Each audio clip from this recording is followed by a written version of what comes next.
Hola mis queridos hermanos y queridos amigos. Vamos a estudiar la palabra de Dios, vamos a continuar con la serie de hermenéutica. Normalmente los viernes dedicamos este espacio a estudiar hermenéutica bíblica. Y hoy es viernes, y es viernes 8 de enero.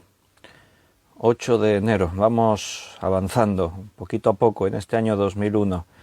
Gotita a gotita llegaremos al final, si no viene Cristo antes, porque le esperamos su venida y sabemos que el Señor vendrá a buscar a los suyos en cualquier momento. Así que, bueno, vamos a ver un poquito más acerca de la hermenéutica bíblica. Hoy, como todos los viernes, empezamos un poquito antes, son las 6 de la tarde, pero para los hermanos que ven el estudio en diferido, después grabado, pues no importa la hora, la pueden ver a la hora que quieran. Lo primero que vamos a hacer es una oración y después ya pasaremos al estudio. Y espero que estéis calentitos, que estéis abrigados, hace frío. Atravesamos una ola de frío según los expertos histórica. De hecho, se están batiendo récords de temperatura bajo cero. Por allí en un pueblo de... ¿dónde escuché?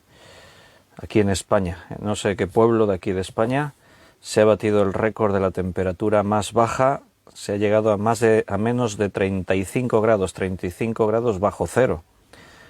Es un récord aquí en la península ibérica, en España. Y bueno, y parece que esto se va a endurecer en lo que va de hoy, viernes, mañana sábado y domingo. Aquí de momento donde estamos no ha nevado porque no ha llovido, está todo muy seco. Pero la nieve ha llegado a muchísimos sitios.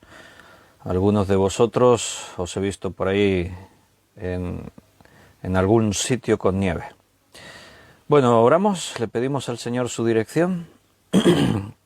Señor, muchas gracias por esta oportunidad de abrir tu palabra, sumar un día más, avanzar poco a poco en tu iglesia, en nuestra vida, pero hacerlo meditando en tu palabra, recibiendo alimento espiritual, tu palabra que transforma todo nuestro ser. Por eso, Señor, ayúdanos a que lo que vamos a hacer ahora esté conforme a la verdad que viene de ti, que el Espíritu Santo sea nuestro Maestro, quien nos guíe. Confiamos en ti porque tu palabra es inspirada, es la palabra que has dejado para nosotros y necesitamos escuchar tu voz como iglesia y de forma particular en esta tarde. Háblanos, estamos preparados, guíanos tú, Señor, que todo lo que digamos venga de ti y danos sabiduría para entender lo que nos estás hablando. Bendice a mis hermanos allí donde quiera que estén, guárdalos, protégelos, sobre todo, Señor, fortalece su fe, que no falte su fe en ningún momento de esta vida. Te lo pedimos todo agradecidos y lo hacemos en el nombre de nuestro Señor Jesucristo. Amén. Pues bienvenidos a todos. Benito Merideño ha escrito en el chat en directo: buenas noches, Benito. Belén también ha saludado y Juan Bermudo también ha escrito un saludo. Juan dice que ve la imagen congelada, si será por la Filomena. Bueno, pues supongo que es un chiste, porque si la ves congelada debe ser problema de tu dispositivo. José María, buenas tardes. Ana Rita, bendiciones. Miriam, buenas tardes. Carmen Reyes también, frías y tardes. Juan Vázquez, bienvenido. Buenas tardes. Nancy, buenas tardes. ¿Qué tal el clima por Estados Unidos, por Chicago? ¿Hace también tanto frío como aquí? Raquel Cantos, buenas tardes. Juan ya lo ve bien. Ana Karina, buenas tardes. Bueno, en Vega de Liordes es donde dice Raquel Cantos que han tocado nieve. Y Cecilia, buenas tardes también. Y otros hermanos que están ahí conectándose. Vamos a seguir estudiando hermenéutica bíblica. Cómo interpretar las Sagradas Escrituras. Bueno, allí en Chicago no hace mucho frío, solo poquito. Bueno, está bien.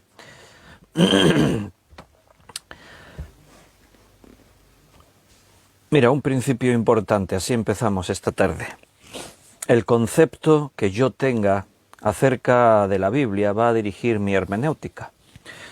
Hermenéutica es interpretar, recuerda. En este caso, hermenéutica bíblica, interpretación de las Sagradas Escrituras. La Biblia se interpreta como cualquier otro escrito, siguiendo unas reglas de la gramática, de la literatura, pero además la hermenéutica bíblica tiene otros factores. Y uno de ellos es que la Biblia es la palabra de Dios, por lo tanto no es un libro cualquiera. Recordando algunas cosas que hemos dicho, vamos a abundar más.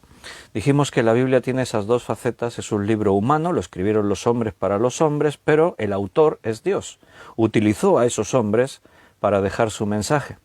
Por lo tanto, esa doble faceta de la Escritura la hace una obra única, y cuando nos dirigimos a ella, cuando nos acercamos a la Biblia, según el concepto que nosotros tengamos de la Biblia, este concepto va a dirigir nuestra hermenéutica.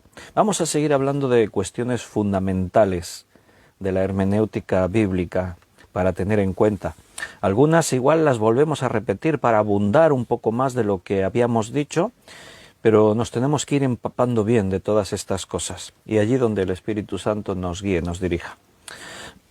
¿Qué creo yo de la Biblia? Bueno, si yo lanzo esa pregunta a los que estáis escuchando ahora, ¿qué creo yo de la Biblia? ¿Qué crees tú de la Biblia? Pues seguramente la respuesta así más espontánea es, bueno, creo que es la palabra de Dios. Pero vamos a puntualizar. ¿Crees que es la palabra de Dios? ¿Crees que toda ella es la palabra de Dios o crees que contiene la palabra de Dios? Porque no es lo mismo. Entonces, uno de estos principios, de estas cuestiones fundamentales que hemos mencionado ya por ahí, pero que las repetimos porque a lo mejor ahora nos queremos detener un poquito más en esa enseñanza, una de estas cuestiones fundamentales es que creemos en la inspiración total de toda la Biblia. Toda la Biblia es inspirada por Dios. ¿Por qué digo esto y por qué hago énfasis en esto? Mira, porque dentro del mundo cristiano no todos creen esto. Hay algunos teólogos, lo que se llamaría la teología liberal, que no entienden que toda la Biblia es inspirada por Dios. Lo que la teología liberal dice es que la Biblia contiene la palabra de Dios, pero no es lo mismo decir que la Biblia contiene la palabra de Dios a decir que toda ella es la palabra de Dios. No todos creen lo que estamos afirmando en esta tarde. Creemos en la inspiración total de toda la Escritura. Y para afirmar esto tenemos que basarnos en algo, evidentemente. Nos tenemos que basar en la Escritura. Ahora vamos a ver qué argumentos tenemos para creer en esto. Sin duda, esta teología liberal es algo pues que viene, existe desde hace tiempo, pero se acentúa más en los tiempos en los que nos toca vivir. Vivimos en un mundo moderno. La modernidad influencia el mundo, influencia en algunos de tal manera que contemplan la Escritura de una forma diferente, de una forma moderna. Contemplar la Escritura desde el tiempo en el que nos toca vivir ha llevado a algunos a decir que, bueno, que hay cosas que están en la Biblia que no tienen por qué ser la palabra de Dios directamente y que no todo lo que la Biblia dice quizás es como se interpretó o como la Biblia dice. Mira, la ciencia siempre ha pretendido, ciencia evolutiva, no hay ciencia creacionista, claro, la ciencia evolutiva siempre pretendió demostrar que la Biblia se equivoca, que la Biblia, no todo lo que dice la Biblia es correcto. Hay relatos en la Biblia como el del diluvio, relatos como el de Jonás tragado por un gran pez. Hay relatos en la Biblia como que las aguas del Mar Rojo se abriesen y el pueblo las atravesase, que algunos siempre lo cuestionaron. Dijeron, no, pero eso no es posible. ¿Cómo un pez se va a tragar a un hombre y a los 3 días lo va a expulsar en una playa, lo va a vomitar en una playa? Y no, todo tiene una explicación. El diluvio no fue universal, fue local, fue una inundación local allí donde vivía Noé. Y el Mar Rojo no es que se abriesen las aguas, es que el pueblo encontró un vado que hay en unas aguas poco profundas, que les llegaba ahí por la rodilla el agua al pueblo y pudieron cruzar por aquellas marismas al otro lado. Y tratan de buscar una explicación a todo porque no aceptan un principio. Y es que hay cosas en la Biblia que no se pueden explicar humanamente o científicamente. Hay cosas que, como la Biblia misma las muestra, son por acción directa de Dios, un milagro. Si hay una explicación, entonces ya no son milagros. Si hay una explicación científica, entonces ya no estamos hablando de un milagro. Y Dios es un Dios de milagros. Dios puede, a voluntad, porque Él es el Señor de todas las cosas, puede hacer lo que Él quiera, puede cambiar las leyes de la física, de la naturaleza, de todo, si Él tiene un propósito en todo esto. Entonces, a veces hay aparentes también contradicciones en la escritura, a veces el relato puede mostrar algún interrogante. Entonces, los de la teología liberal dicen que, bueno, es que la Biblia contiene la palabra de Dios, pero no todo lo que la Biblia dice es palabra de Dios. Bueno, eso es un error, evidentemente. Creemos en la inspiración plenaria de la Biblia. Toda la Escritura es inspirada por Dios. Y vamos a ver lo que dice la palabra acerca de esto. Vámonos al Evangelio de Marcos, capítulo 12, versículo 26. Vamos a ver lo que pensaba Jesús acerca de la inspiración de la Escritura, de la Biblia. Bienvenidos a los que os habéis ido incorporando después, como Beatriz, que también saludó, y Gabriel y Yolanda también saludaron, y Luz Bañuelas acaba de saludar. Y Nancy dice, ¿sería erróneo decir que ciencia, creación y evolución van de la mano?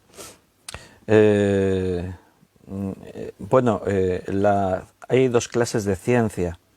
Ciencia creacionista y ciencia evolucionista, son dos cosas distintas. Si hablamos de ciencia, creación y evolución, son los tres conceptos. Los tres conceptos no van juntos, de la mano, chocan. La ciencia creacionista dice que todo lo creó Dios, la ciencia evolucionista dice que todo es fruto de la casualidad, del azar. Entonces no van de la mano, hay un choque tremendo ahí. Claro que pueden tener principios en común, porque al final todos se basan en lo que observan y ahí van a coincidir en cosas, pero la base difiere mucho, choca totalmente, radicalmente unos con otros. Lo que un creyente tiene que decidir es lo que estamos diciendo, si crees todo lo que dice la Biblia o solo crees una parte. Es evidente que hay partes en la Escritura que hay lagunas, porque la Biblia no cuenta toda la historia, todos los detalles, todos los datos científicos, todos los acontecimientos. El propósito de la Biblia es uno, y eso es lo que tenemos en cuenta cuando estudiamos hermenéutica bíblica. El objetivo de la Biblia es darnos a conocer a Dios y darnos a conocer su plan de salvación, mostrarnos la posición del hombre en su situación de estar muerto por causa del pecado, y mostrarnos cómo podemos llegar a ser salvos. Y en relación a esto hay información y se nos dan muchos datos, pero hay lapsus en lo que la Biblia cuenta en cuanto a la historia. Por ejemplo, el relato de la creación es muy simple, muy escueto. Imagínate si la Biblia, con el conocimiento que Dios tiene, porque Él fue el que creó todo, si nos tuviese que haber explicado y detallado cómo creó todo, entonces la Biblia no tendría 1100 páginas, tendría 1.000.000 de páginas solo para explicarnos el relato de la creación. Y entre tanta información, el hombre no encontraría el verdadero mensaje que a él le interesa, que es cómo salvar el alma. Entonces, la Biblia su intención no es ser un tratado científico. Ahora, lo que la Biblia dice está respaldado por la ciencia. Eso es otra cosa. Marcos 12, 26. Pero respecto a que los muertos resucitan, ¿no habéis leído en el libro de Moisés cómo le habló Dios en la zarza diciendo, yo soy el Dios de Abraham, el Dios de Isaac y el Dios de Jacob? Dios no es Dios de muertos, sino de vivos, así que vosotros mucho erráis. Cuando los saduceos, los saduceos es una secta judía, Y los saduceos vienen a Jesús con cuestiones, porque una de las cosas que ellos creían es que no había resurrección. O sea, los saduceos no creían, negaban la resurrección, decían que no resucitaremos. Entonces, y se basaban en las Escrituras. O sea, te lo digo para que veas, porque los saduceos conocían las Escrituras. Jesús les dijo, erráis porque ignoráis las Escrituras. Eso se lo dice un poquito antes. Conocían las Escrituras, pero no las conocían. O sea, las habían leído, se sabían de memoria, pero no conocían el mensaje. Se puede interpretar mal la Escritura. Entonces, Jesús les habla para refutarles acerca de su error doctrinal en cuanto a decir que no hay resurrección, y les debate con una sola palabra. Con una palabra les muestra su error. Fíjate el poder de la Escritura, y fíjate la importancia de entender que toda la Biblia está inspirada palabra por palabra. Toda la Biblia, palabra por palabra. Jesús usa una palabra para mostrarles su error. ¿Qué palabra es? Jesús cita Éxodo 3:6. Éxodo capítulo 3, versículo 6. Y les cita lo que Moisés dijo. ¿No habéis leído el libro de Moisés? ¿Cómo le habló Dios en la zarza diciendo? Y ahí están las palabras que Dios le dijo a Moisés cuando se le dio a conocer, allí en Éxodo 3. Dios dijo, yo soy el Dios de Abraham, el Dios de Isaac y el Dios de Jacob. La palabra que él usa para mostrarles que la resurrección sí existe es la palabra soy. Yo soy. Él utiliza una forma verbal en presente. En el hebreo, esta expresión, porque en el hebreo los tiempos verbales no son como en el castellano. En el castellano el traductor ha tenido que llevarnos a nuestra forma de entender el tiempo, pasado, presente, futuro, para que entendamos. Pero en el sentido original, lo que está diciendo Dios a Moisés es que Él sigue siendo el Dios de Abraham, de Isaac y de Jacob. Lo correcto, porque cuando Dios le habla a Moisés es que Abraham, Isaac y Jacob ya fallecieron, ya murieron. Y si la muerte es el fin y no hay resurrección, ellos por lo tanto están muertos, no existen más. Entonces lo correcto no hubiese sido que Dios dijera yo soy el Dios de Abraham, de Isaac y de Jacob, sino yo fui, o yo era el Dios, yo fui su Dios. Pero ellos ya murieron, ya no existen. Pero Dios lo dice en tiempo actual, como que Abraham, Isaac y Jacob están vivos. Eso es lo que él afirma. Y una sola palabra, soy, a Jesús le fue suficiente para demostrarle a los saduceos que estaban equivocados. Por lo tanto, afirmamos que toda la Escritura es inspirado por Dios palabra por palabra. No solamente argumentos, no solamente doctrinas. Sí, la Biblia contiene la palabra de Dios porque hay una doctrina. No, toda la Biblia, cada palabra de la Biblia es inspirada. Dios le habla a Moisés como si ellos estuviesen vivos. Esa es la forma hebrea para dirigirse. Yo soy el Dios de Abraham, de Isaac y de Jacob. Ellos están vivos, por lo tanto yo soy su Dios. Otro ejemplo, Gálatas capítulo 3, versículo 16. Pablo utiliza el mismo argumento para enseñar una cosa y lo hace de la misma manera. Una sola palabra le basta a Pablo para mostrar una verdad. Gálatas 3, 16. Gálatas 3, 16. Ahora bien, a Abraham fueron hechas las promesas y a su simiente, no dice y a las simientes, como si hablase de muchos, sino como de uno solo, y a tu simiente, la cual es Cristo. Pablo en este caso cita Génesis capítulo 12, versículo 7, cuando Dios está haciendo un pacto con Abraham y le promete tres cosas. Le dice que tendrá una gran descendencia, le dice que les dará una tierra para que esa gran descendencia se establezcan como nación, como pueblo, y le dice esto, que en tu simiente serán benditas todas las naciones de la tierra. No dice en tus simientes, porque está hablando de la descendencia de Abraham. Pero al hablar de la descendencia de Abraham, la bendición no viene de todos los que sean su descendencia, sino de uno solo. Por eso dice, de tu simiente. Otra vez estamos viendo una pequeña diferencia, solo una letra aquí, la S, que hace plural la palabra. Aquí Pablo le quita el autor, allí en Génesis, Moisés le quita el plural y lo deja en singular, en tu simiente. Es el argumento que se sustenta en una sola palabra. No dice simientes. El argumento es que la salvación es por fe, no es por dinastía. Si tú eres judío, hebreo, descendiente de Abraham, eres hijo. Pero el argumento aquí es que la salvación no viene por eso, porque tú seas de sangre hebrea y vengas de la descendencia de Abraham. Aquí el argumento es que es por fe en Cristo, se aplica a Cristo. Pablo lo confirma en el versículo siguiente, el 17. Esto pues digo, el pacto previamente ratificado por Dios para con Cristo. La ley que vino 430 años después no lo abroga para invalidar la promesa. 430 años después de ese pacto que Dios hace con Abraham viene la ley. Pero ya estaba la base hecha. La ley tiene una base que es el pacto que Dios hizo con Abraham, con toda la humanidad, en tu simiente. Quiero pues que notes que en una sola palabra hay base para afirmar enseñanzas, doctrinas, cuestionar errores. Jesús creía en toda la inspiración de la Escritura.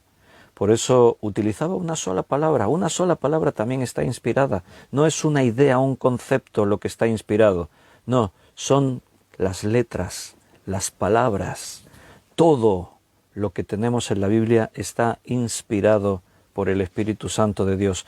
Pablo creía lo mismo, usaba los mismos argumentos, utilizaba palabras para demostrar verdades, doctrinas, enseñanzas. En segunda de Timoteo, capítulo 3, versículo 16, segunda de Timoteo,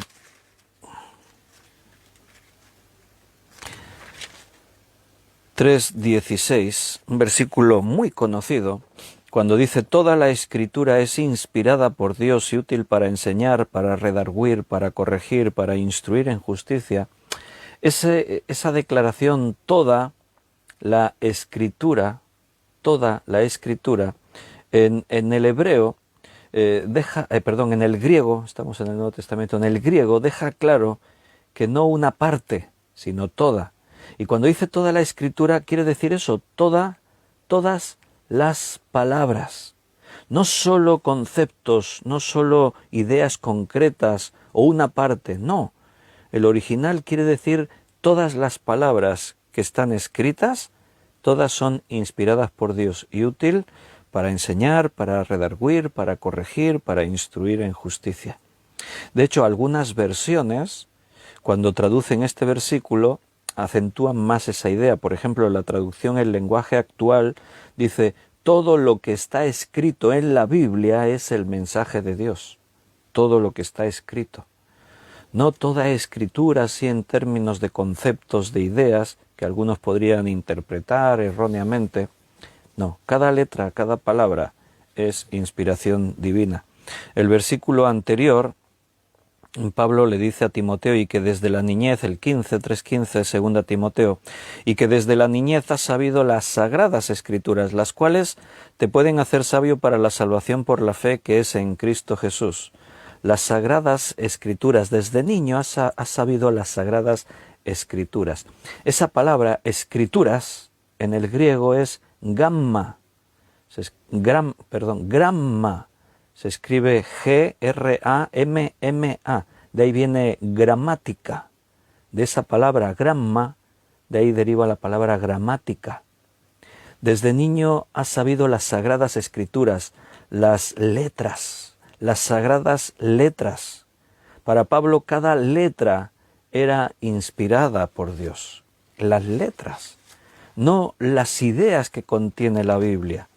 No, hay una gran diferencia en esto. Por eso hacemos énfasis. En la hermenéutica bíblica partíamos de la idea, la pregunta, ¿cómo crees tú la Biblia? ¿Qué crees tú de la Biblia? Y hemos afirmado, creemos en la inspiración total de la Sagrada Escritura.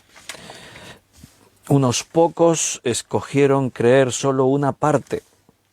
Dicen que la Biblia contiene la palabra de Dios, pero nosotros, basándonos en la propia Biblia, estamos afirmando que toda la Escritura es inspirada por Dios, toda la grama, todas las letras. Y esto estaría en consonancia con lo que Jesús afirmó en Mateo 5, versículo 18, cuando él dijo, porque de cierto os digo que hasta que pase el cielo y la tierra, ni una jota, ni una tilde pasará de la ley, hasta que todo se haya cumplido. O sea, para Jesús, hasta las letras, los acentos, las comas, las tildes, todo está inspirado. Fíjate, absolutamente todo está inspirado. Así que cada palabra es importante y debe interpretarse en conjunto del todo. La Escritura tiene una unidad. Cuando nosotros estudiamos hermenéutica bíblica decimos que la Biblia es una sola, hay una sola unidad.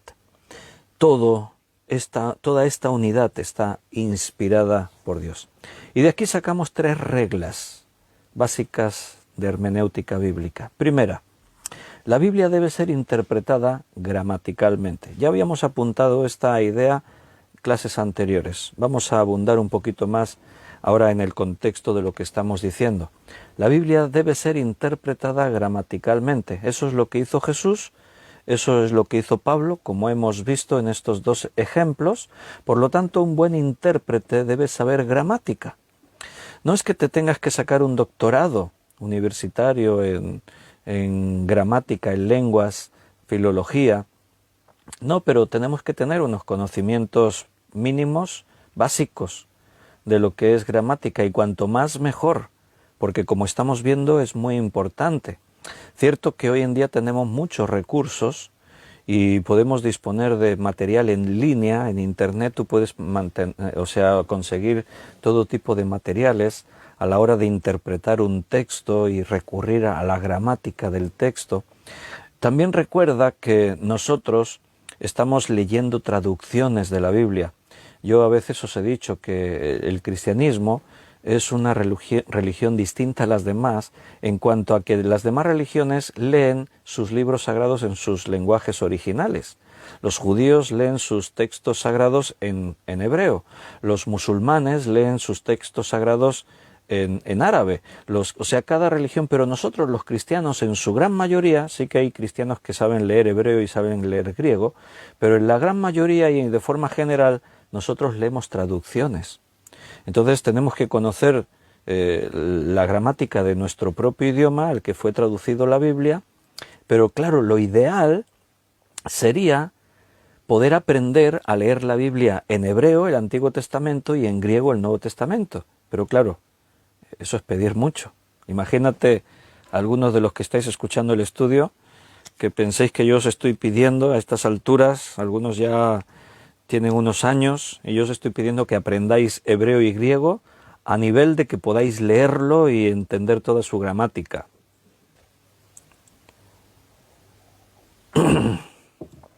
Algunos hasta se han reído y todo. No, claro, no podemos hacer eso, pero, como os he dicho antes, hoy en día tenemos recursos, y Internet nos facilita mucho, porque tenemos recursos para tratar de leer versiones de la Biblia que hayan sido traducidas literalmente. Porque el problema es que hay muchas versiones que no son literales. Algunas versiones traducen ideas, no palabras. Y eso nos puede llevar a que, con buena intención, el traductor haya perdido parte de la esencia o haya interpretado mal. Porque una cosa es traducir la Biblia y otra cosa es interpretarla. Para interpretarla ya estamos viendo que hay unas reglas de interpretación. Y traducir un libro como la Biblia no es fácil, es muy complejo.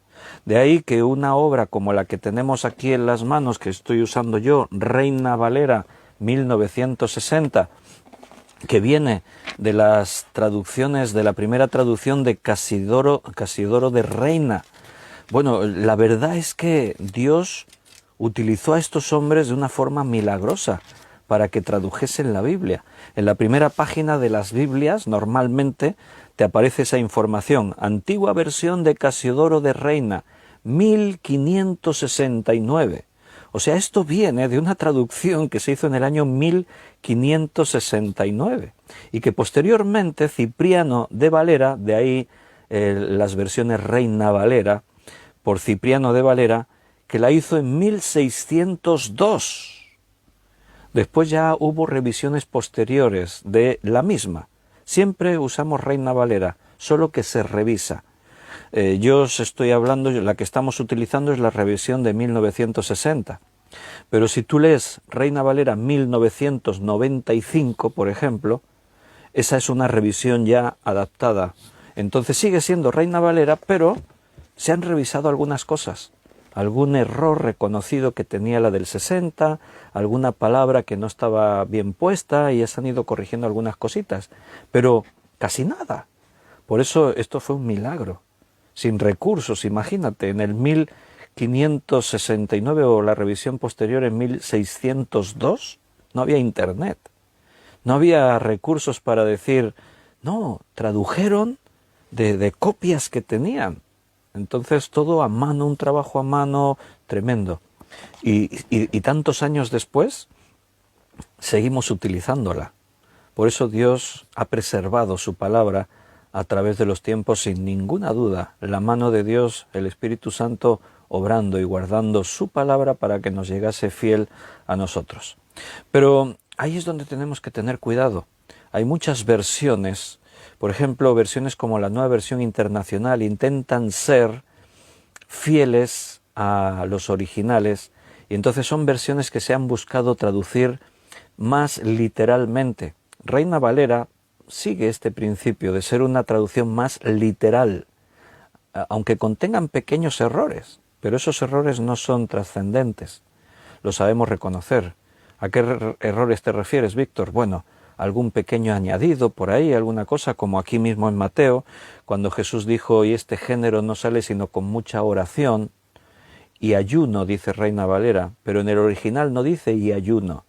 En el texto original, corregido ya en la Nueva Versión Internacional, en otras versiones, dice, y este género no sale sino con mucha oración, punto. Lo de ayuno se añadió. Entonces podría llegar a confundir a algunos. Pero para eso están los estudiantes, para corregir. O allí en Primera de Juan, cuando dice, y tres son los que dan testimonio en los cielos, el Padre, el Hijo y el Espíritu Santo. Eso no está en el original. No dice así. Entonces, esos pequeños errores son los que se han tratado de corregir. Reina Valera, Nueva Versión Internacional, etcétera, son versiones que se han buscado traducir literalmente. Eso es lo que a nosotros nos interesa, traducciones literales. Hay que saber identificar cuando una versión es una traducción temática, o sea, que traducen ideas. Ahí hay peligro. Por eso estas versiones que están traducidas en lenguaje actual pueden tener ese peligro. Podemos consultarlas, yo las consulto, muchas veces os cito, pero teniendo como fondo la interpretación, o sea, el texto original, que ese es un buen recurso que todos nosotros podemos tener hoy en día, como el diccionario Strong. Un diccionario Strong es una traducción literal, palabra por palabra, del hebreo al castellano, del griego al castellano. O sea, yo utilizo esa herramienta, el diccionario Strong, para eso, para buscar los textos originales. ¿Cómo es el texto original? Y ahí te traduce palabra por palabra. Antes de tenerlo digitalmente, en nuestra biblioteca de la iglesia, desde hace ya muchos años, yo adquirí Antiguo Testamento interlineal, hebreo-español. Nuevo Testamento interlineal, griego-español. O sea, está escrito el texto original en hebreo y debajo, palabra por palabra, tienes el texto en castellano. Y en el Nuevo Testamento igual, el texto original en griego y debajo, palabra por palabra, en castellano. Eso te lleva a que si lo lees, de pronto hay algunas frases te desconciertan. ¿Por qué? Porque no se ordenaron gramaticalmente en el castellano. Ese es el esfuerzo añadido que hace el traductor. Le tiene que dar sentido a la frase para que la entendamos, porque palabra por palabra la gramática hebrea o griega es distinta a la española, a la castellana. Entonces, cuando se hace una traducción así palabra por palabra, requiere el esfuerzo de ordenar las ideas y decir, aquí falta, el traductor le tiene que añadir un verbo, un pronombre personal, para que eso ahora en nuestra lengua nos dé el sentido de lo que dice el texto original. Pero tenemos que ser cuidadosos en todas estas cosas porque recuerda, no estamos leyendo los textos sagrados propios en sus lenguas maternas, sino que leemos traducciones. Por eso hacemos un esfuerzo añadido. Esa es la primera regla. La Biblia debe ser interpretada gramaticalmente. Segunda regla, la Biblia es su propia intérprete. Os estoy recordando cosas que hemos ido apuntando. La Biblia es su propia intérprete. Si hay un texto difícil en la Biblia, un texto difícil de entender, el resto de la Biblia va a arrojar luz sobre ese texto. El mejor intérprete de la Biblia no es tu comentario bíblico favorito. El mejor intérprete de la Biblia no es tu escritor favorito. El mejor intérprete de la Biblia no es tu predicador o maestro favorito.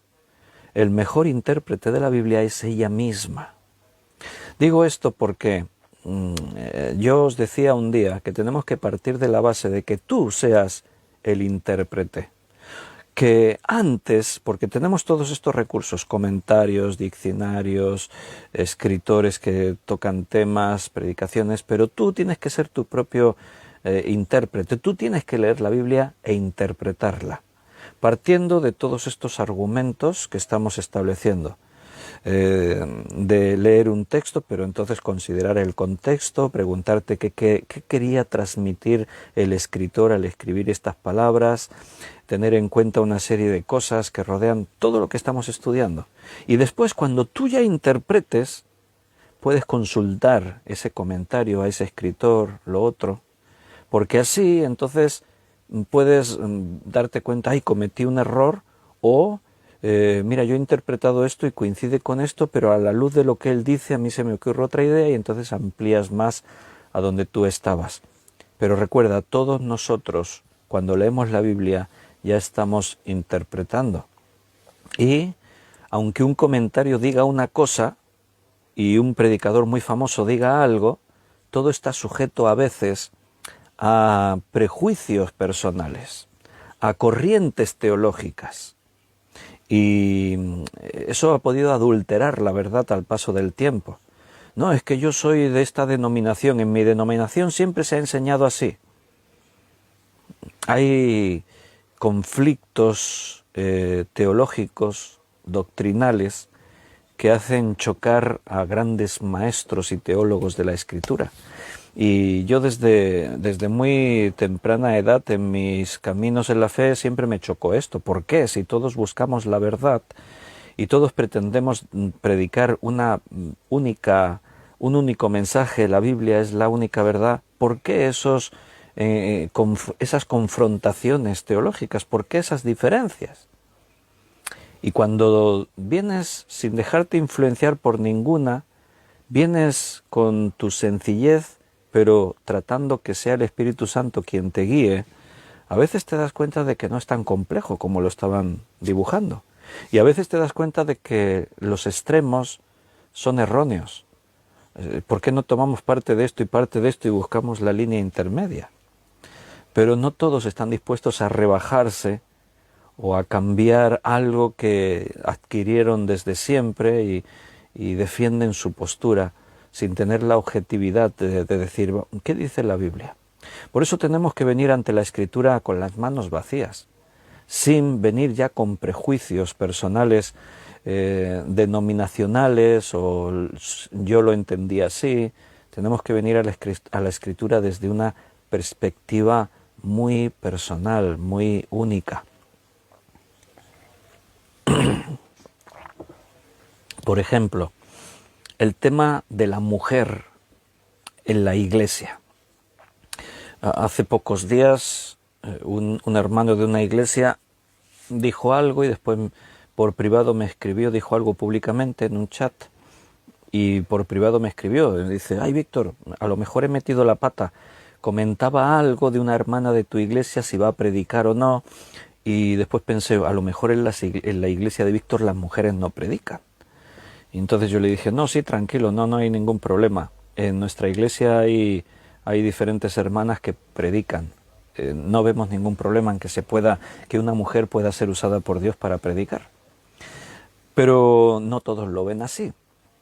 No hace mucho estaba viendo un vídeo de un estudio de un maestro muy reconocido que tiene en internet muchos vídeos de predicaciones, y que he sabido pues que él no comparte esa idea. Él cree que la mujer no debe enseñar en la iglesia, no debe predicar en la iglesia. Entonces todas las posturas partimos de la base que son respetables, todo es respetable. Cada uno puede tener un argumento, un punto de vista, pero nuestro objetivo al final es tratar de venir a la Escritura y ver qué dice la Escritura. Entonces yo cuando estaba escuchando a este hombre, con atención, con respeto, pero con atención, juzgando lo que dice, y me daba cuenta que tiene algunos argumentos básicos, pero sobre esos argumentos él construye sus propios argumentos, y eso es peligroso, porque entonces puedo estar usando la Biblia para decir lo que yo quiero que diga, e incluso en la forma de decirlo, pensé en un momento que estaba perdiendo el respeto por la mujer, por ejemplo. Recuerdo, no te sabría decir las palabras literales, pero él estaba diciendo algo así de que, y si no, él estaba diciendo, no lo estoy diciendo yo ahora, él decía, y si no, fijaos en el ejemplo de lo que pasó en el huerto del Edén. Cuando la mujer ocupó el lugar del pastor y empezó a pastorear, fue cuando el mundo cambió y el pecado entró en el mundo. Lo dice en un tono, creo, irrespetuoso y fuera de contexto. ¿Qué es eso de que cuando la mujer empezó a pastorear? Él está diciendo, una mujer no puede ser pastor. Y utiliza lo que pasó en el huerto del Edén para argumentar eso. Dice que la mujer ocupó el lugar de pastor y se puso por encima de su marido, y entonces cuando... Bueno, cuidado, porque hay maestros bíblicos que utilizan textos para tratar de argumentar sus propias ideas, y eso es un error. No podemos utilizar la Biblia como a nosotros nos complace, para justificar nuestros puntos de vista. Tenemos que ser serios y tener en cuenta todas las reglas de la hermenéutica bíblica, todas, no una parte, y en este tema estas reglas las omito y me quedo con lo que me interesa. No, tenemos que estar muy con mucha humildad, venir ante la Escritura, teniendo en cuenta que yo no lo sé todo, yo no soy el más sabio, yo no soy el único que tengo la exclusiva de la revelación de Dios. Hay que ser muy cuidadosos. La Biblia es su propia intérprete. Y tercera regla, en base a este principio que estábamos viendo, hablando de la unidad de la Biblia, hablando de que toda la Escritura es inspirada por Dios, hemos dicho, 1, la Biblia debe ser interpretada gramaticalmente, 2, la Biblia es su propia intérprete, y 3, la Biblia debe ser interpretada teológicamente, porque como dijimos, la Biblia no solo es un libro humano, es un libro que escribieron hombres para hombres, pero fue inspirada por el Espíritu Santo. La Biblia es un libro teológico, o sea, habla de Dios, estudia a Dios estudia lo que Dios dijo. Entonces cuando yo leo la Biblia, la interpreto desde esta perspectiva. Esto no es un libro cualquiera, es un libro divino. Cada parte armoniza con el todo. La Biblia no se contradice. A esa armonía que hay en la Biblia, desde Génesis hasta Apocalipsis, recuerda, la Biblia se tarda en escribir 1600 años. Eso es una cosa increíble, porque desde que se empieza a escribir hasta que termina, el fondo histórico, político, etcétera, cambió radicalmente, pero la Biblia contiene un solo mensaje y hay una armonía. A esa armonía los reformadores le llamaron analogía de la fe, porque es algo chocante, algo que sorprende, el hecho de que un libro de las características de la Biblia, cada parte armonice con el todo. Cuando tú lees la Biblia una y otra vez, y la vuelves a leer, y otra vez vienes a los mismos textos, lo que estamos haciendo ahora nosotros, estamos diciendo estos días que nos vamos acercando poco a poco al mes de marzo, y hará un año entero que hemos dado un estudio bíblico cada día. En esta serie del estudio de por las tardes habremos dado 365 estudios bíblicos. Si el Señor tarda otro año en venir, o 2 años, o 3 años, o 5, o 10 años, yo no sé si vamos a seguir cada día dando un estudio bíblico, pero alguno pensará, que es lo que a mí me pasó cuando yo era jovencito y empezaba a predicar, pensé, cuando lleve 30 años predicando ya no sabré de qué predicar. ¿Por qué? Porque humanamente, dirías, cuando tú abordas una serie de temas y siempre los temas son los mismos, llegará un momento en el que no tendrás nada más que decir. Pero eso no ocurre con la Biblia. Puedes estudiarla 100 años, 1000 años, los mismos temas, y seguirás recibiendo enseñanza, seguirás recibiendo alimento espiritual, porque la Biblia es única. Entonces, ¿qué ocurre cuando nosotros leemos la Biblia una vez? Este libro lo leo 1, 2, 10 veces, 100 veces, y este pasaje lo vuelvo a leer, y leo el otro pasaje, y aquel lo volvemos a estudiar, y este tema ya lo estudiamos en mayo, pero ahora lo vamos a volver a estudiar en febrero, y el otro tema, y no sé qué. ¿Sabes lo que está pasando? Que sin darte cuenta, vas llenándote de esa unidad de la Biblia, porque vas a ir encontrando uniones entre sí en las que no habías caído, en las que no habías pensado.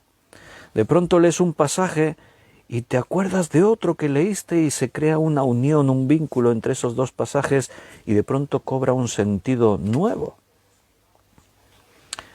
Ningún pasaje en la Escritura contradice otro pasaje de la Escritura. Toda la Escritura tiene una armonía, porque la Biblia es la palabra de Dios. Estos son presupuestos fundamentales acerca de la hermenéutica bíblica. La Biblia es la palabra de Dios. Recuerda, no es que contiene la palabra de Dios, es que es la palabra de Dios. Por lo tanto, la recibimos todo lo que dice, cada palabra. Si dijésemos, vamos a aceptar esa teología liberal, y dice, la Biblia contiene la palabra de Dios, eso abre una puerta confusa. Y es que entonces tendríamos que buscar, entre toda la Biblia tendríamos que buscar la palabra. Y allí donde un maestro dice, no, esto no es palabra de Dios, otro dirá, sí, eso sí es palabra de Dios. Tendremos un problema, pero un problema muy grande. ¿Qué es lo que ocurre en muchos lugares?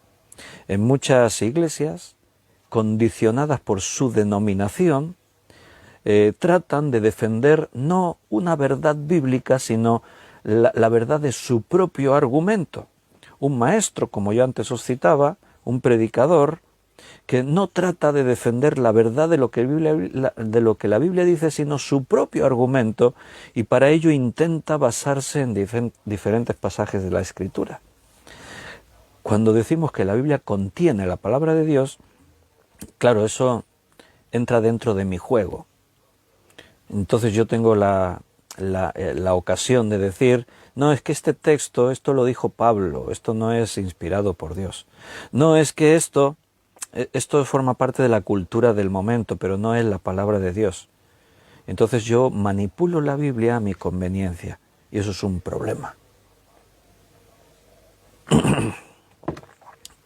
Porque la palabra de Dios, si es palabra de Dios, la tengo que recibir tal cual. Si lo que estoy recibiendo es palabra de hombres, para eso me leo una novela y me lo paso mejor, ¿entiendes? Tampoco la Biblia se convierte en la palabra de Dios cuando la leemos. A esto se le llama ortodoxia o existencialismo. Algunos dicen que cuando tú lees la palabra y la palabra te habla, entonces es palabra de Dios. Bueno, eso tampoco es así. Cuando la leo, la palabra de Dios me habla de forma personal, cierto. ¿Pero por qué? Porque es la palabra de Dios. La ortodoxia o existencialismo lo que dice es que es cuando yo la leo y de una forma mística, casi decir mística, la Biblia me habla, entonces eso es palabra de Dios para mí. No, eso no es correcto, no es así. La Biblia es la palabra de Dios, así tal cual. Si tú la lees, es la palabra de Dios. Si no la lees, sigue siendo la palabra de Dios.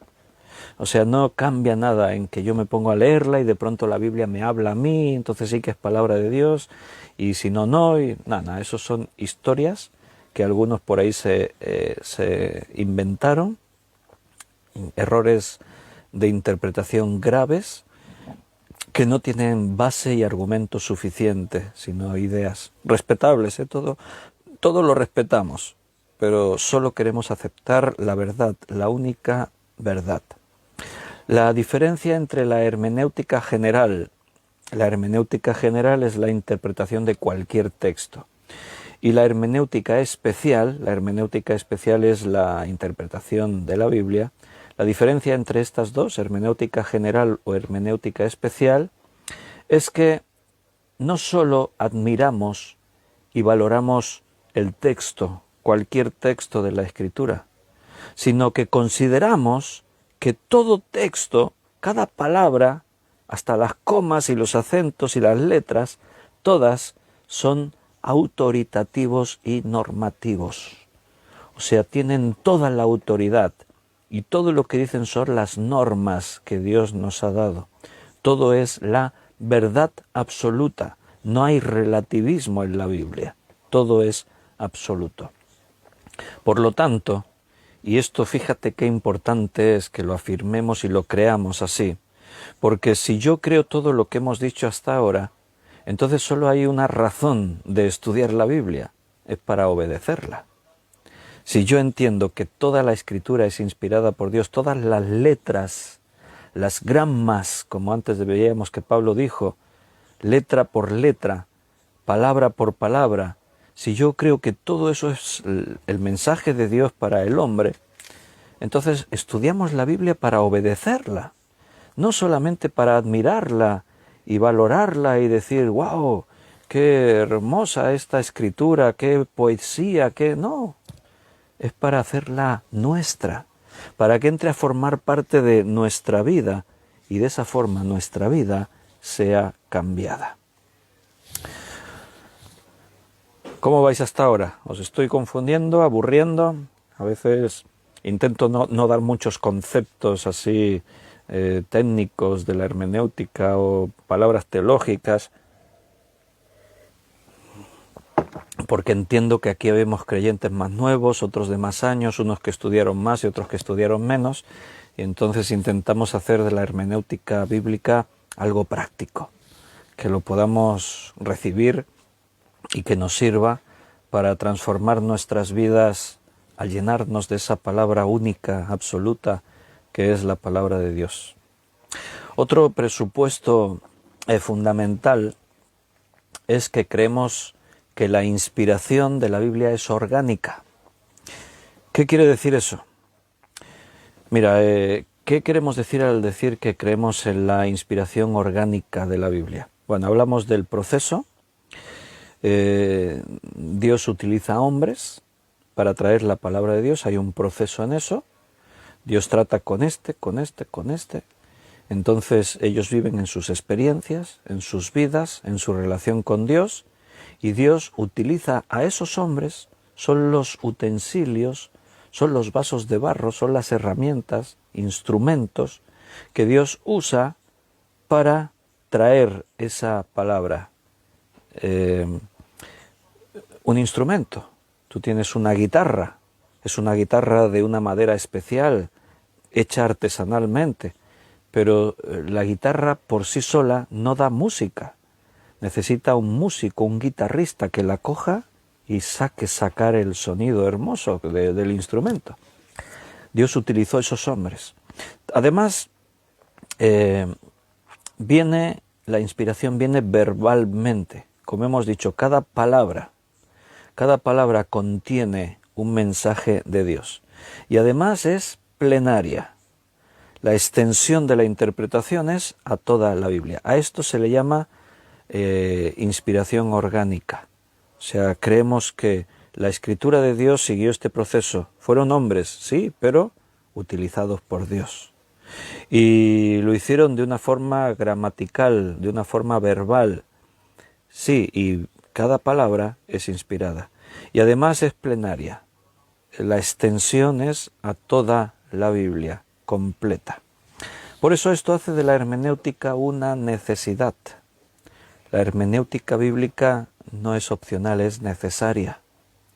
El estudiante no se pone por sobre el objeto de su estudio, sino que está bajo el objeto de su estudio. En otras ciencias, el estudiante es quien está por encima de la materia que estudia. El estudiante aprende, observa, incluso puede llegar a decidir si lo que él está investigando y estudiando es así o tenía un error y lo puede cambiar. En este caso no. El estudiante no está por encima de su objeto de estudio, sino que está bajo el objeto de estudio. O sea, dicho de otra forma, no vamos a estudiar la Biblia nos estudia a nosotros. No, yo no soy el que escudriña la Escritura, es la Biblia la que escudriña mi corazón. Por eso la Biblia es única. Eso no lo vas a encontrar en ninguna materia. Puedes estudiar física nuclear y puedes estudiar cualquier rama de la química, de la biología, de las letras, filosofías, y siempre el estudiante está por encima de la materia, pero en este caso no. Recuerda, nosotros decimos, vamos a estudiar la Biblia, lo digo yo todos los días, pero en realidad es la Biblia la que nos estudia a nosotros. Yo os digo, hay que escudriñar las Escrituras, pero en realidad es la Biblia la que escudriña nuestro corazón. Lo hemos leído. En la palabra de Dios todo lo escudriña, aún lo profundo. Es como una espada de doble filo, penetra y discierne los pensamientos y el corazón. Dice que penetra hasta partir el alma, hasta los tuétanos, entra hasta lo más profundo de nuestro ser. Estudia todo lo que somos, nuestro corazón, nuestros pensamientos. Por eso nosotros no estamos por sobre la Biblia. Ese es el error de algunos maestros o estudiantes. Pensar que pueden venir aquí y dominar la Biblia y controlarla y descubrir cosas nuevas y hacer que la Biblia diga lo que ellos quieren. No. Yo no estoy por sobre la Biblia. Ella es todo en nosotros y está sobre nosotros. ¿Por qué? Porque es la palabra de Dios. Por tanto, nos debemos acercar a la Biblia con reverencia y disposición. Yo tengo que venir a la Biblia sabiendo que lo que tengo en mis manos no es algo que escribió un tipo por ahí, sino que esto es palabra de Dios. Eso me tiene que llevar a esa reverencia, a acercarme a la Escritura con humildad, no con prepotencia, yo lo sé todo, lo que yo ya estudié, no, con reverencia, humildad y con disposición. Señor, lo que tú me digas, lo que tú me hables, ¿qué quieres decirme hoy? En esa actitud serás bendecido. La palabra de Dios actuará con el propósito que Dios tiene.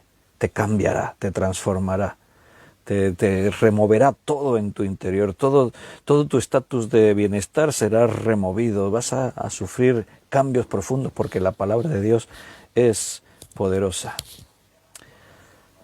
Otra cosa, la Biblia es un libro espiritual, ya lo sabemos. Lo escribieron los hombres, pero es de origen divino. Por eso la Biblia la interpretamos intelectualmente, pero también la interpretamos espiritualmente. Las dos cosas se complementan. También sería un error, decir, es que la Biblia es un libro espiritual, la tenemos que interpretar espiritualmente y no tener en cuenta la gramática, las reglas del lenguaje, los hebraísmos que se utilizaron a la hora de escribir ahí en el Antiguo Testamento, etcétera. No, hay que considerarlo todo, pero si estudias la Biblia solo como un libro de información, como letras, intelectualmente, perderás el alimento para tu vida y perderás la esencia del poder que tiene la Escritura. Por eso afirmamos que la Biblia es un libro espiritual. Y para demostrar esto, me gustaría que leamos un texto conocido, porque lo hemos leído ya algún día, que se encuentra en Primera Carta a los Corintios, capítulo 2.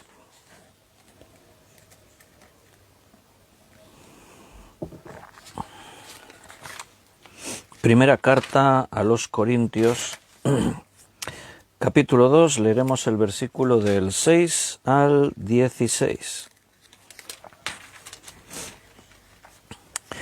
Primera de Corintios 2, 6 en adelante dice: sin embargo hablamos sabiduría entre los que han alcanzado madurez, y sabiduría no de este siglo, de este mundo, ni de los príncipes de este mundo, que perecen, mas hablamos sabiduría de Dios en misterio, la sabiduría oculta, la cual Dios predestinó antes de los siglos para nuestra gloria, la que ninguno de los príncipes de este siglo conoció.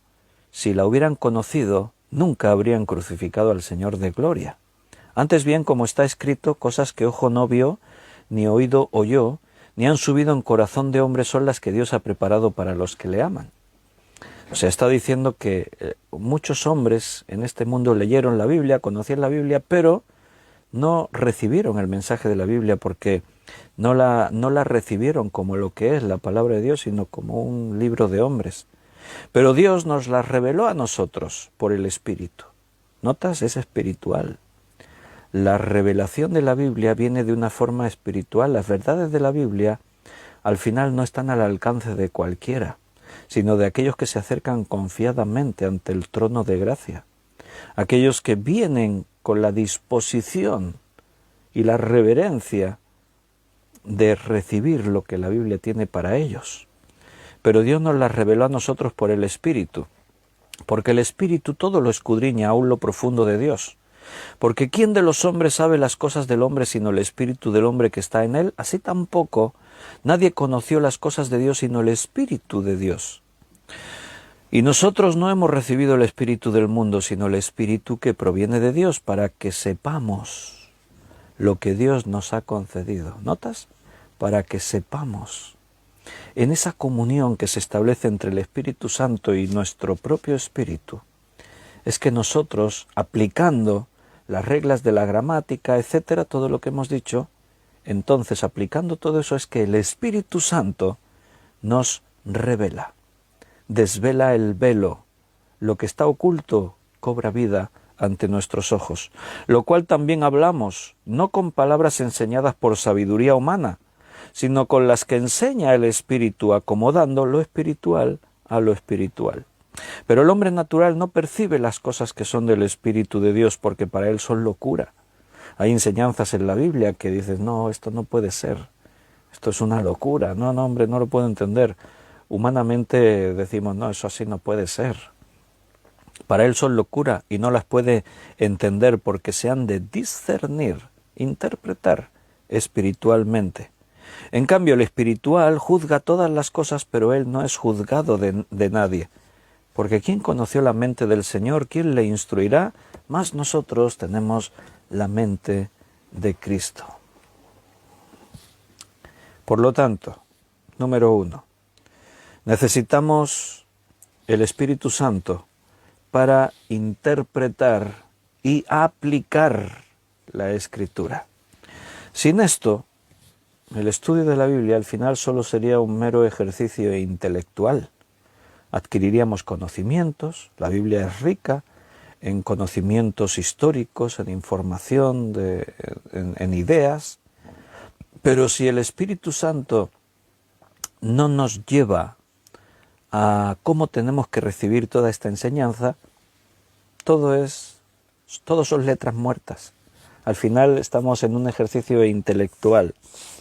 Pero cuando tú estudias la Biblia y aplicas la hermenéutica bíblica de esta forma, guiado por el Espíritu Santo, esto va a producir algo distinto en ti. Esto te va a llevar, por ejemplo, a la oración, te va a llevar a buscar esto en tu vida qué sentido tiene, lo vas a comprender todo desde otra perspectiva. Dentro de ti ocurre que dices, sí, claro, es que el Señor me está diciendo. Y tú vas a buscar a Dios aún más en la Escritura. ¿Cuál es tu voluntad para mi vida? Y vas a orar. La oración es fundamental a la hora de interpretar las Escrituras. Creo que era, no sé si era Lutero, sí, creo que era Lutero. Ahora dudo entre Lutero y Spurgeon, que decían que cuando vienes a preparar el sermón, si vienes orado, ya tienes más de la mitad del sermón preparada. O sea, la oración es fundamental a la hora de todo lo que estamos hablando, de la hermenéutica bíblica, de la interpretación, de todas estas cosas. Para llegar a esto que leíamos en 1 Corintios 2, para llegar a todo esto espiritual, hay que tener esa base de gramática, del contexto cultural, en fin, el lenguaje, todo eso. Pero es esencial que lo llevemos todo al aspecto espiritual, porque si no, la Biblia solo sería otro libro, como algunos creen. No, es que la Biblia la escribieron los hombres. Claro, si lo entiendes así, pues es una obra excepcional. Tiene que estar en la biblioteca de todo ser humano, pero no deja de ser algo que escribieron los hombres. En la Biblia no es eso, es la palabra de Dios. La Biblia es revelación para los hombres. O sea, también dicho de otra forma, Dios no se oculta dentro de la Biblia. Dios se revela dentro de la Biblia. Digo esto porque algunos quizás creen que la Biblia es un libro lleno de misterios y hay que encontrar a Dios dentro de la Biblia, y no, eso no es cierto. La Biblia es la revelación de Dios, de los misterios, de lo oculto. La Biblia lo revela, lo muestra, lo da a conocer. Dios dándose a conocer. Mira, ¿recuerdas lo que dice el Salmo 19, versículo 7? Dice, la ley de Jehová es perfecta, que convierte el alma. El testimonio de Jehová es fiel, que hace sabio al sencillo. Ahí cuando dice al sencillo, el sencillo ahí es el simple. No es un doctor, no es un sabio, no es un entendido en las letras, en las ciencias. No, es una persona simple, normal y corriente. Alguien que no ha tenido grandes estudios. Pero la palabra de Dios lo hace sabio. Porque su palabra es fiel. Y el testimonio de Dios que es fiel, dice, la ley de Dios es perfecta y convierte el alma. O sea, Dios se revela en la Biblia, no se oculta. El que viene a la Biblia intentando desvelar misterios se equivoca. Surgió hace unos años, hoy ya no se habla mucho del tema, pero hubo un tiempo en el que se puso de moda un libro que se llamó El Código Secreto de la Biblia. ¿Os suena eso? Y creo que hicieron un segundo libro. Se basaba en que el escritor decía que la Biblia contiene mensajes secretos. Si cuentas las letras y así, usas patrones de matemáticos, ¿no? En los textos originales contamos, por ejemplo, cada 10 líneas cogemos la primera letra y la ponemos aquí. Entonces eso nos va a ir dando una palabra. Si hacemos lo mismo en diagonal, si lo hacemos de atrás para adelante, si de arriba abajo, que no sé qué, al final aparecen mensajes secretos en la Biblia. ¿Y por qué quería Dios dejarnos mensajes secretos en la Biblia? Eso a veces muestra cosas sorprendentes. Y es cierto que la Biblia es impresionante, la mires como la mires, y es única en todo, en su composición, y hasta yo acepto que puedas encontrar cosas así. Pero ese no es el propósito de Dios. Entretenernos en desvelar secretos, misterios, no, hombre. El mensaje de la Biblia es tan importante que tiene que ser claro para los sencillos. El Señor dijo, estas cosas las escondió Dios a los sabios y a los entendidos y se las reveló a los niños. O sea, la Biblia contiene un mensaje que quiere que llegue a toda criatura. No es solo sabios y doctores en ciencias. No, Dios se comunica de forma que todos lo puedan entender, todos. Sí, hay diferentes niveles después de estudio en la Biblia, claro que sí. Pero todo creyente que se dedique diligentemente al estudio podrá entender lo que la Biblia dice. Dios además ha dado maestros en la Biblia para que nos ayuden con eso. Por eso están los ministerios, para poder escuchar a los maestros bíblicos guiados por Dios, ministerios que Cristo ha nombrado, para poder tener más luz sobre otros textos y para inducirnos al estudio bíblico. En segunda carta de Pedro, capítulo 3, versículo 16, dice, casi en todas sus epístolas, está Pedro hablando de Pablo, dice, casi en todas sus epístolas, hablando en ellas estas cosas, entre las cuales hay algunas difíciles de entender, las cuales los indoctos e inconstantes tuercen, como también las otras escrituras para su propia perdición. Sí es cierto que hay algunas cosas difíciles, pero para eso Dios pone maestros en la Iglesia, para explicarlas, pero no explicarlas a la manera del maestro, sino siguiendo las normas de interpretación bíblicas. La palabra de Dios es para todos. No está reservada solamente a algunos sabios. Hubo una época en la historia de la Iglesia que los listos que gobernaban en la Iglesia no quería que el pueblo tuviese conocimiento, porque un pueblo ignorante es mucho más manipulable y puedes hacer con él lo que quieras. Entonces prohibieron leer la Biblia bajo el argumento de que la Biblia no es asequible a cualquier creyente. No, solamente ellos, los líderes de la Iglesia, los que mandan, son los que pueden interpretarla correctamente. No, eso es mentira. Es una manipulación del liderazgo para tener al pueblo en ignorancia y así les hacemos hacer que crean lo que yo quiero y los manipulamos como nosotros queremos.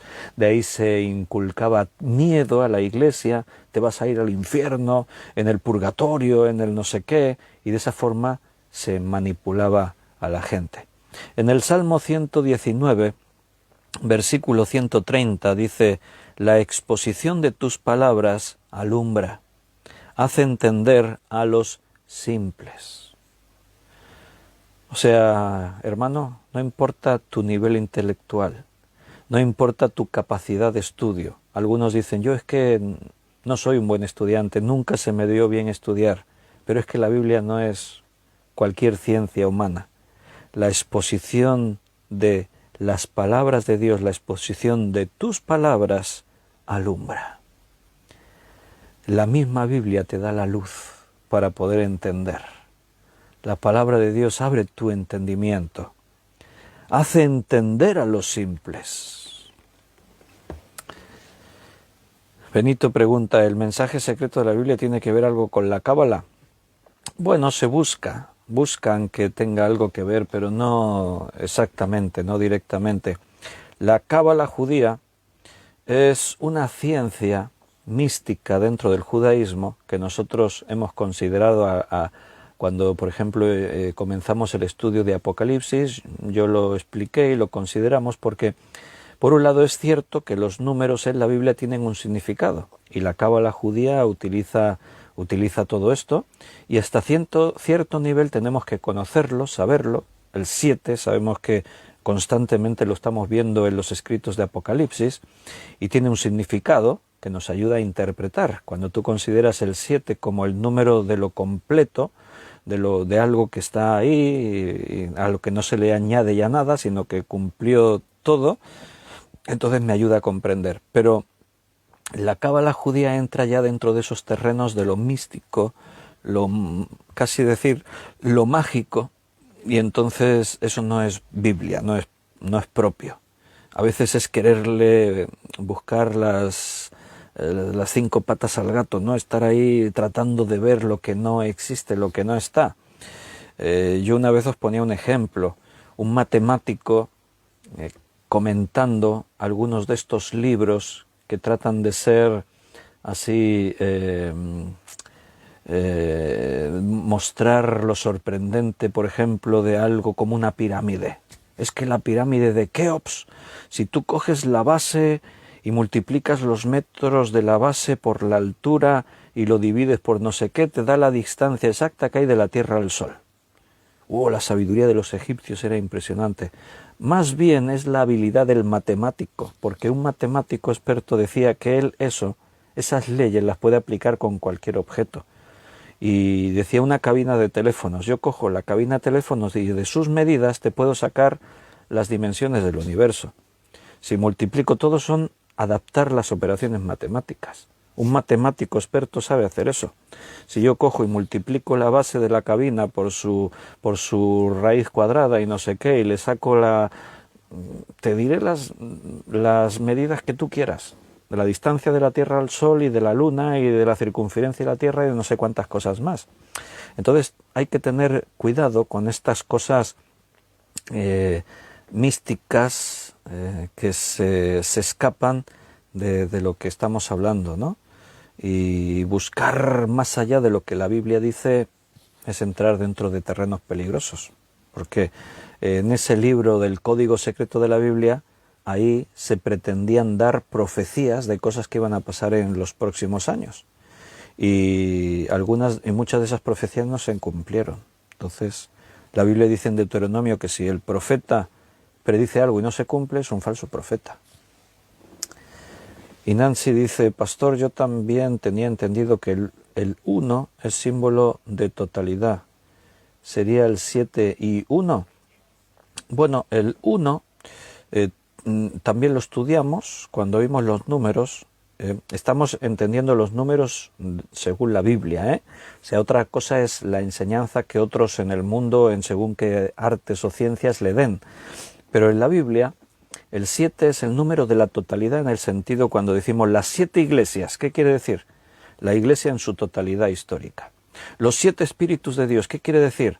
Todo el espectro del Espíritu de Dios, en todas sus formas, en todas las maneras en las que Él se manifiesta, el 7.